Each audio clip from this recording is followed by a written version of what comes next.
મિત્રો સૌને મારા જય ભગવાન, જય પરમાત્મા, જય આયજી, જય હિન્દ, જય ભારત. વૈશ્વિક જીવન દર્શની સંસ્થા એ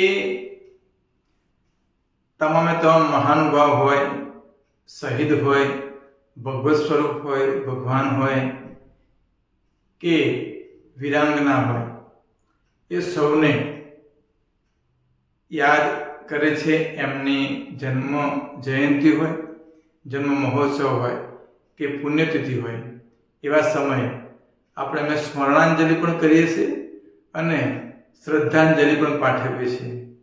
તો 5મી એપ્રિલ અને 1858 એક એવા વીરાંગના, એમની પુણ્યતિથિ. કદાચ આપણે એમનું નામ બહુ ઓછા લોકો, ભારત દેશના ઘણા ઓછા લોકો જાણતા હશે. આપણે અહલ્યાબાઈનું નામ સાંભળ્યું હશે, આપણે ઝાંસીની રાણી લક્ષ્મીબાઈનું નામ સાંભળ્યું હશે, આપણે સાવિત્રીબાઈનું નામ સાંભળ્યું હશે, પરંતુ ઝલકારીબાઈ,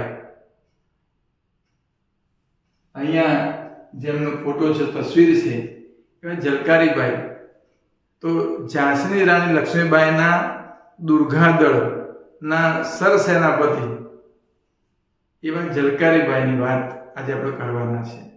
આજે એમની પુણ્યતિથિ છે. મિત્રો, ઝાંસીની રાણી લક્ષ્મીબાઈના સેનાપતિ ઝલકારીબાઈ વિશે વાત કરીએ એ પહેલાં આપણે 1857નો પહેલો સ્વાતંત્ર્ય સંગ્રામ એનો બરાબર સમજવો પડશે.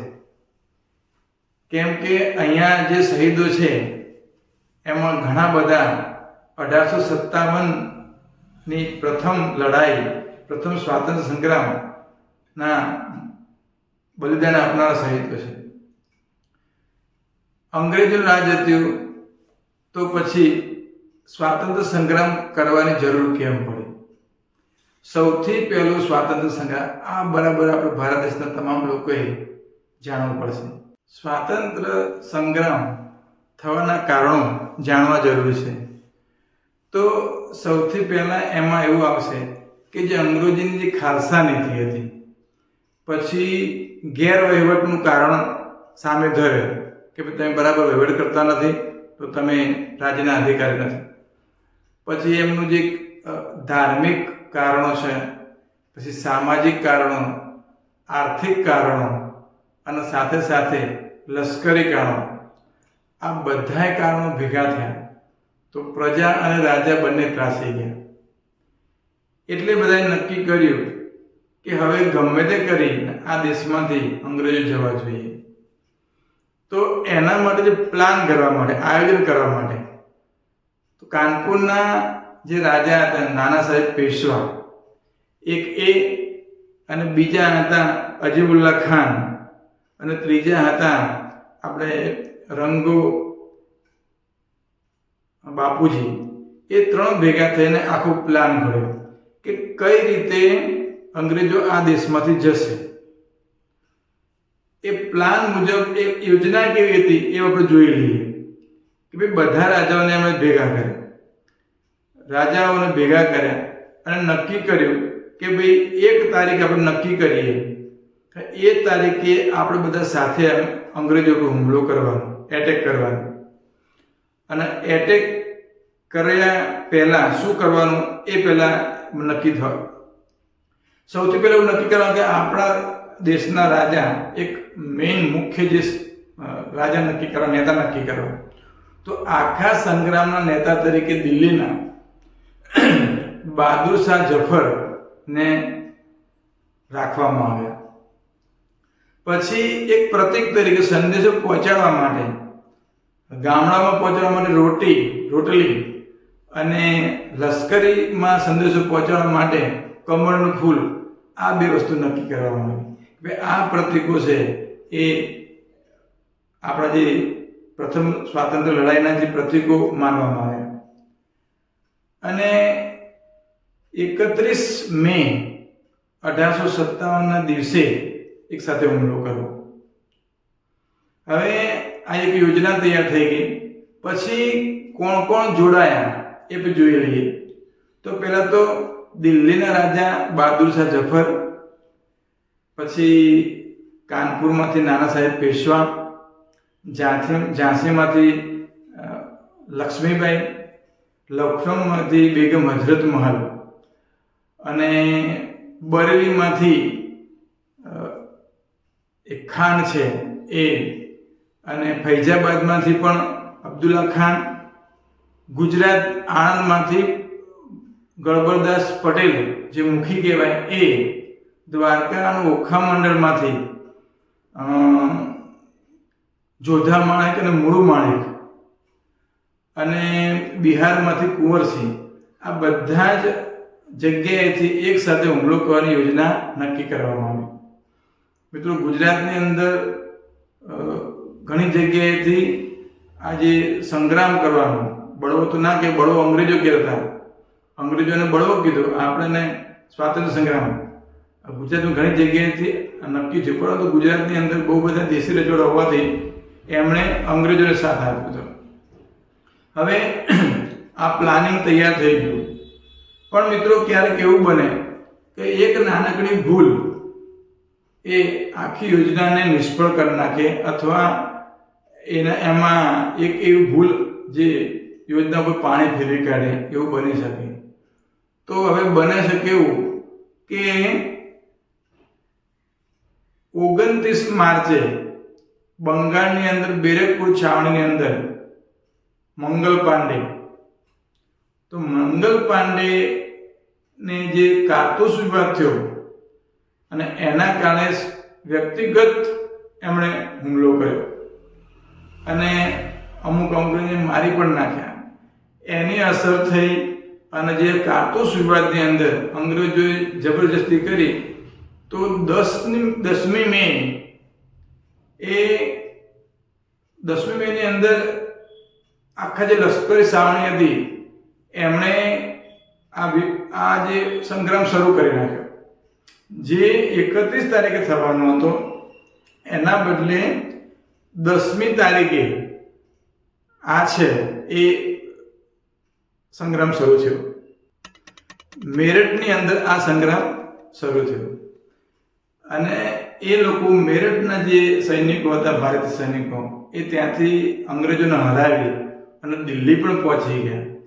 અને દિલ્હી પહોંચ્યો. દિલ્હી 11 તારીખે અંગ્રેજો પર હુમલો કરવામાં આવ્યો. 31 તારીખના બદલે 10 તારીખ થઈ, એટલે એક સાથે હુમલો ના થયો. એ સમયની અંદર અંગ્રેજોને સમય મળી ગયો, ચેતી ગયા, એમને થોડો સમય પણ મળી ગયો કે જે આ હુમલાને કઈ રીતે અટકાવવો, કઈ રીતે ઠારવો. પણ અલગ અલગ જગ્યાએ હુમલા પર અંગ્રેજોને હરાવ્યા પણ ખરા. મિત્રો, રાજીવ દીક્ષિત તો એવું કહે છે પોતાના પ્રવચનમાં કે 1857 જે પહેલો આપણો જે સ્વાતંત્ર્ય સંગ્રામ છે એની અંદર આપણી જીત થઈ હતી. આપણે અંગ્રેજોને આ દેશમાંથી કાઢી મૂક્યા. અંગ્રેજને એવું કેવું છે કે આ રાજાઓના જે હુમલા કર્યા, બળવો કર્યા, નિષ્ફળ કર્યો હતો, એનો જે સ્વાતંત્ર્ય સંગ્રામ છે એમને અમે છિન્ન ભિન્ન કરી નાખ્યો હતો. અંગ્રેજોને એવું કહેવું છે.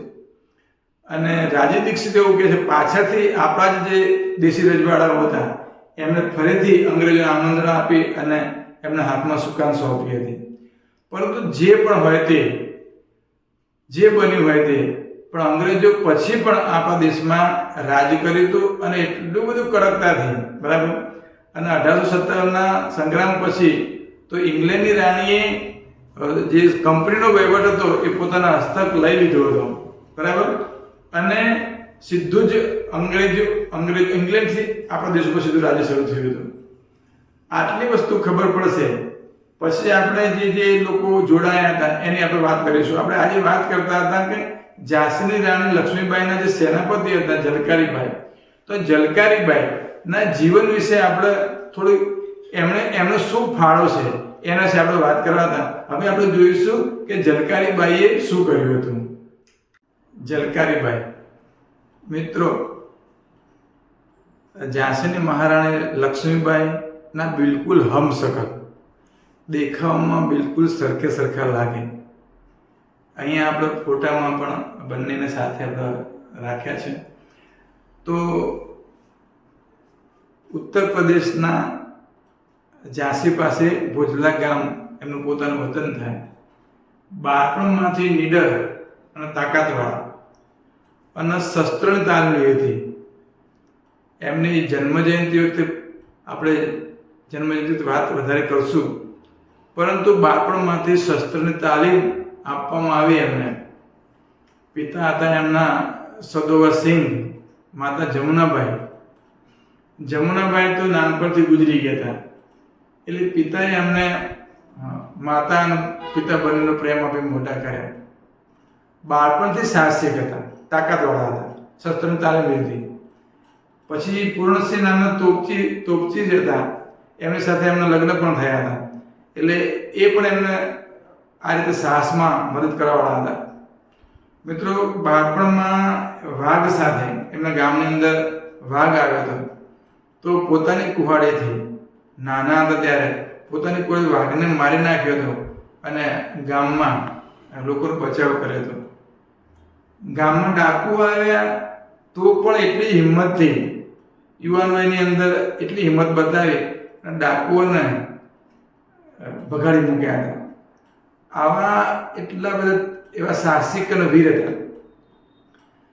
પોતે એની સાહસિકતા જોઈ અને ઝાંસીની લક્ષ્મીબાઈએ એમને પોતાના મહિલા સેનાની અંદર એમનો સર સેનાપતિ બનાવ્યા. જે મહિલા સેના હતી એનું નામ દુર્ગાધર હતું, અને દુર્ગાધર છે એના સેનાપતિ એટલે આ ઝલકારીભાઈ. હવે હમશકલ સરખું દેખાવ હતો, એનો ઉપયોગ અંગ્રેજો સાથે લડાઈમાં ખૂબ જ કર્યો હતો. જ્યારે પણ લડાઈ થાય ત્યારે ઝલકારીબાઈ ઝાંસીની રાણી બની જાય. તો ક્યારે લક્ષ્મીબાઈ ત્યાંથી નીકળી પણ જઈ શકે અને અંગ્રેજોને ભ્રમિત કરી નાખે, એવી ઘણી બધી લડાઈઓ હતી.